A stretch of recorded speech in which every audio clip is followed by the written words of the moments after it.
industry. And what most of us don't know, or we haven't researched, we only know Henry Ford for actually creating the billion-dollar Ford Motor Company. And knowing that Henry Ford created the Henry Ford Motor Company, or the Ford Motor Company as it's been known today, is a billion-dollar company. So a little bit about Henry Ford that you may not know, and this is some reasons here I'm going to share with you as to why he has a legacy that people don't realize, and if they learn to follow this legacy and maybe learn more about it, they could get better and better at what they're doing in their lives. So in this episode, we're going to talk a little bit about Henry Ford and the legacy that no one talks about. So Henry Ford was born in 1863. And he was a farm child. He was born on a farm. And it's a hard life in 1863, being born on a farm when your parents are poor and they're trying everything they can to make a go of the farm, right? So he had 8 other siblings growing up. They're, of course, spread out. But everything had to keep going, and everyone was expected to do their chores, from the smallest child to the oldest child. So it was a hard life being a farm child in 1800s. So Henry Ford went to school for 8 years. You know, today we go to school for 12 years, or college, graduate school, PhDs and masters, the whole business. But back in the day, in the 1800s, early 1900s, we didn't have that so much as being a prominent thing. You were lucky if you got to go to school, especially if you lived out of country, or out in the country, out of town. So then, it's a whole different ballpark for those kids. Not to mention they had to walk to school. You probably heard your grandparents talk about walking uphill, downhill, shoes, which was a lot of the time the case. So Henry Ford liked to tinker. As a child, as he was growing up, he liked to tinker with anything and everything he could get his hands on, anything mechanical. And of course, in the late 1800s, a lot of mechanical things were coming out. There's a lot of different things that were coming out that were, different little things to do, and, different little machine things that were working, different parts. Well, in history, Henry Ford documented for his biographies that he did like to tinker with anything that was mechanical, anything that had a motor, anything that was workable. He loved to learn how they worked and what made them tick. So this is going to play a good lesson for Henry Ford as he's going forward, being that he only had an 8th grade education and he could only go to school when the farm work was permitting.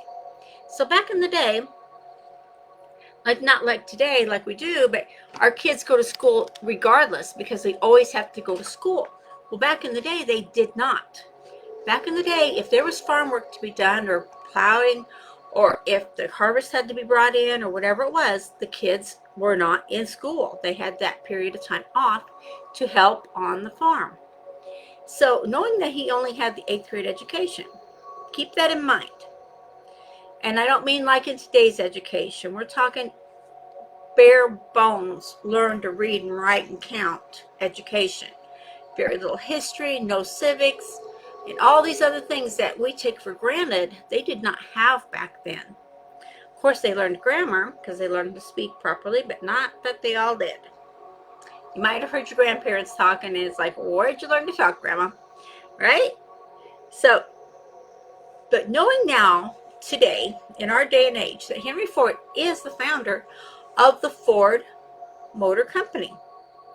And this company has grown to over billions of dollars. I think it's like $100 billion where it's sitting at today. But knowing that the Ford Motor Company is not the best automobile on the market. It's a given, it's documented, it's all throughout everything today. The Ford Company has a problem with Ford's breaking down easily, and the motor's not working properly, and things going out often, different things like that happen, and this is not the most reliable vehicle on the market. Although Henry Ford has sold this market from the time he started it. And there's a little bit here about this history of how Henry Ford almost didn't get to keep his company.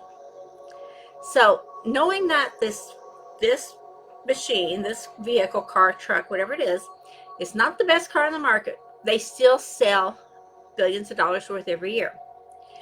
So looking at that, and you know the growth and profit of a company, but some people are willing to buy a Ford and some people aren't.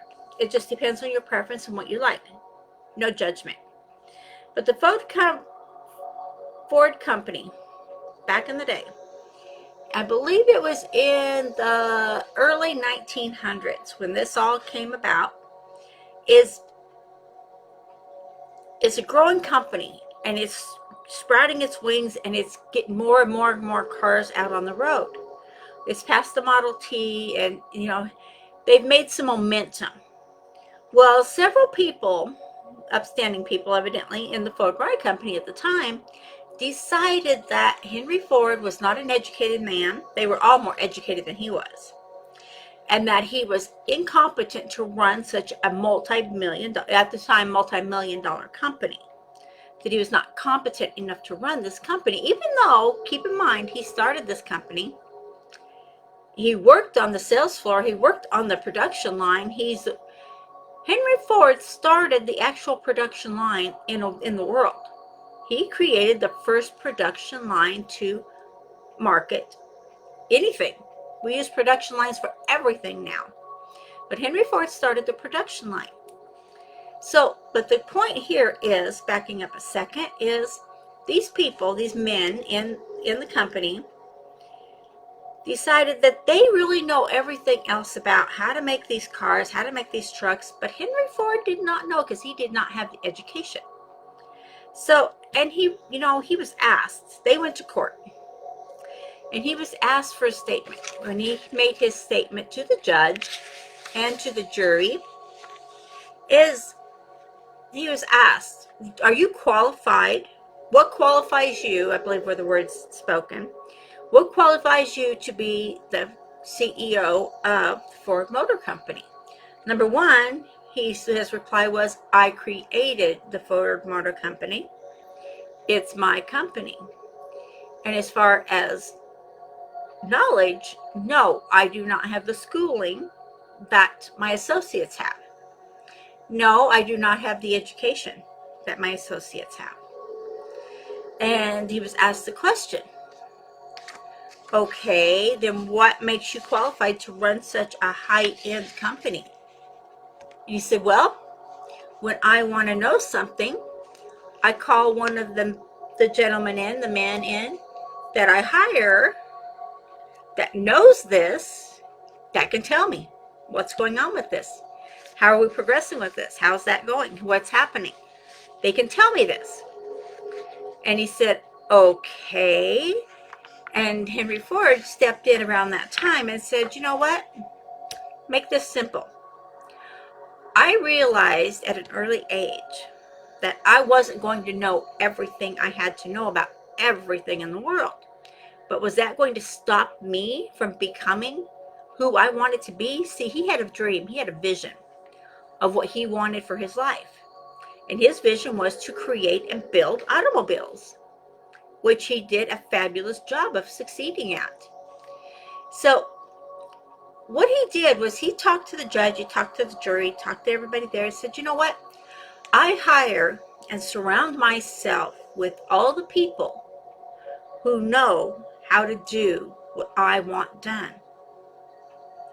And that makes me smarter than these guys, because I'm smart enough to know who I need to hire to do the job, who I need to surround myself with to get the job done. So this is a legacy that people don't realize that Henry Ford laid out for us. Number one is perseverance. Number one, it's living your purpose. Number two, living your purpose. So the lesson he taught me is to not be afraid to take action on a vision or a dream I have. Anything is possible. And I also learned that if I surround myself from this prophecy, or from this, not so much prophecy, from this legacy, let's back that up a second, legacy that Henry Ford left us. It's a matter of researching, looking at his biographies, looking at how he lived his life and the teachings he put out there, if we're willing to take the time to look at it. is to surround myself with the people who know how to do what I want to do. So number one is do what you love and make you happy. So I learned from Henry Ford, always do what you love and make you happy. Because if it makes you happy, you're going to do more of it and you're going to be more committed to it. Number two is you don't have to know everything or how it works. Keep your vision and surround yourself with the people who do.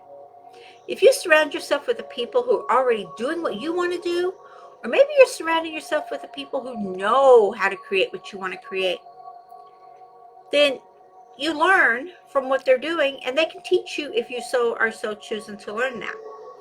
So when I read through several books of Henry Ford's biographies and his lives, and I seen a picture unfolding of a hard childhood, of a young man who wouldn't give in, who, when the family lost the farm and they were forced to move to town, he never gave up his dream of wanting to be, not just to be somebody, but to create something that the people were going to use, that was going to benefit humanity, that was going to help people.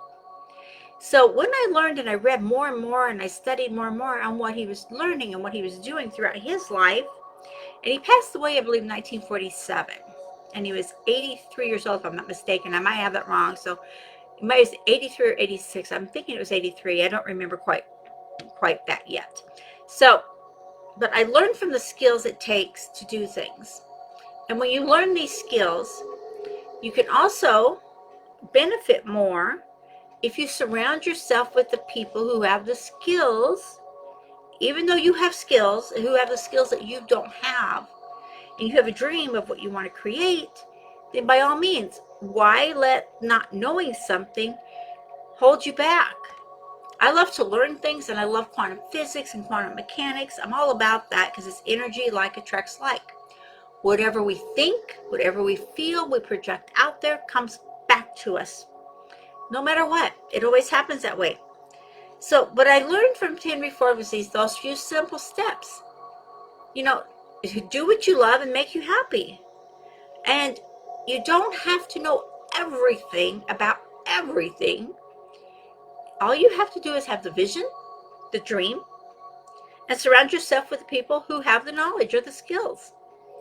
So when you do that and you're learning all these things, I am so grateful that Henry Ford took the time in his life to make these steps. Not just that, but to document it. Because otherwise, how would we know what it took for this little farm boy of 8 siblings with no money learn how to build a billion-dollar company from a passion, from a dream? So the more I do and the more I learn every day in growing my business, I've learned how to take these steps that he's shown us to grow my business to exponentially to where it's happy, it's healthy, and it's profitable. So I learned to surround myself with the people who know what they're doing, surround myself with people with skills, learn what I can, but if I need to go to the next step or I need to go a little further, by all means, I always and forever look at my skills and look at the people around me who have those skills and take it to that level. So I can keep going further and further and further by hiring the people, by surrounding myself with the people in our team. Yes, there's people on my team who know a lot more than I do. That's why it's a team. We're here to help each other. That's why it's a group, a tribe. We're here to help each other. Why not take that step to help each other, to grow, to prosper, because there's more than enough wealth to go around.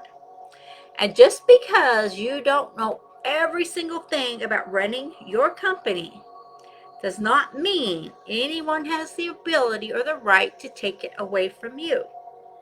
Because number one, you've surrounded yourself with the right people. You have people that, granted, know more than you do, but they know how to do the job. Why not? Keep following through on those simple things. And this is a legacy that Henry Ford left us that is not even talked about. But it is his legacy of this poor farm boy who showed us the steps that he went through. It's a lot longer than this small video we're doing right here, but it is in depth. study him. Look what he did. And look how you too can be that person who goes all the way, who is successful. Okay? I know you can do it.